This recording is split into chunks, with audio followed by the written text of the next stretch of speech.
One challenge when beginning your study of linguistics is that there are quite a few words that are in common use in everyday discourse and that are also used in linguistics but as technical terms. So, to avoid confusion, it's important when you run into these terms to understand them with the linguistic technical sense.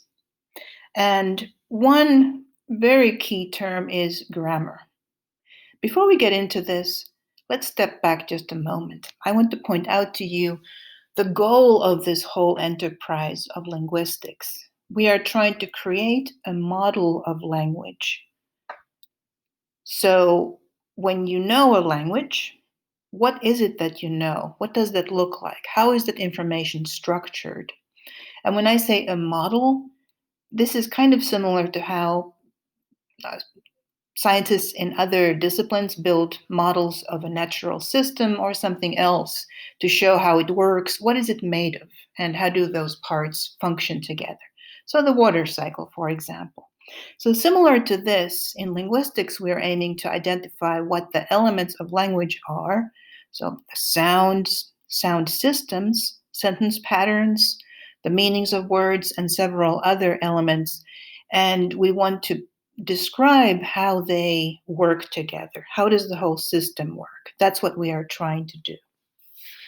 Okay, so this relates directly to this question of how to understand the word grammar. What do we mean by this?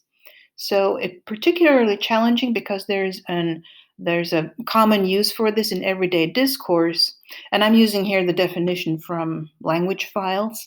A set of rules designed to give instructions regarding the socially embedded notion of the correct or proper way to speak or write.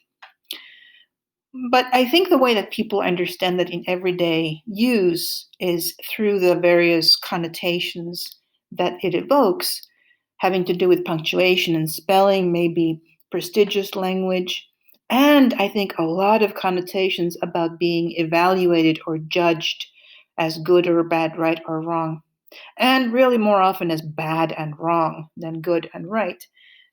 So I think all of that is swirling around the everyday use of the word grammar.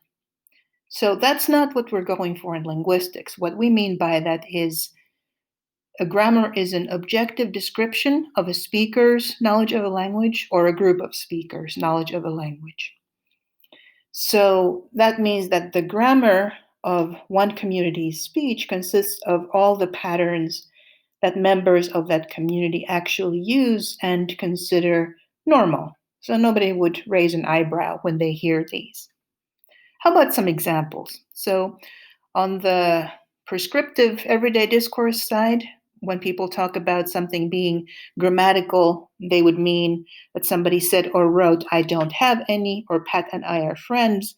And things that people actually do say, such as I ain't got none, or me and Pat are friends, might be labeled as ungrammatical. So that is not the use in linguistics. The way we mean the terms grammatical and ungrammatical is in terms of whether or not it follows those normal patterns in the community. Not necessarily prestigious patterns, but just normal, the patterns that are actually used. So in a given community, I'm sure it will be grammatical to say the cat slept. And in very, very many communities, though not all, it's totally grammatical, that is normal to say, I ain't got none. In many communities, it would be normal to say, do you want to go? Instead of, do you want to go?